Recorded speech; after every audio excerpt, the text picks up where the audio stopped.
सांग.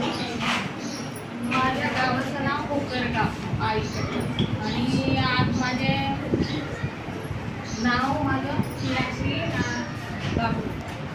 तिकडचं आईकडचं नाव मीनाक्षी नारायण पवार. आणि लहानपणी आम्ही म्हणजे मोठा परिवार होता.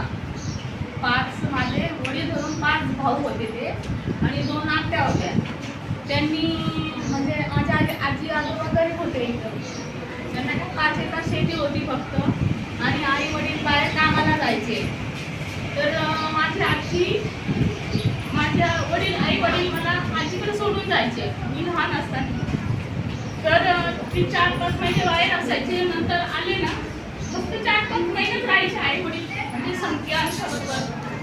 तर ते एकदम अवघड वाटायचं की आपण असं गरीब काय आहे. म्हणजे परिस्थिती बेकार होती ना. आई वडील असे शिकलेले नव्हते. वडील वायरमॅन खात्यात लागणार होते पण आमचे आजोबा बोलले नको जाऊ, वायरमॅनमध्ये कसं करंट लागतं, नको जाऊ म्हणून तो माझे वडील गेले नाही. त्याच्यामुळे नंतर ते असे ऊस तोडायला जायचे बाहेर. नंतर थोड्या दिवसांनी मग ते बंद केलं. माझं लग्न झालं. लग्न होतं आमचा परिवार एकत्रच होता. म्हणजे माझे चुलते चुलत्यांचे मुलं म्हणजे मी आम्ही सगळं आजीकडेच असायचो. आणि माझे चुलते माझे वडील हे सगळे बाहेर जायचे. नंतर 4-5 महिन्यांनी यायचे ते घरी.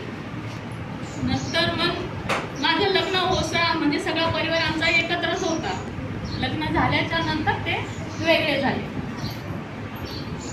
एवढं सांगते मी.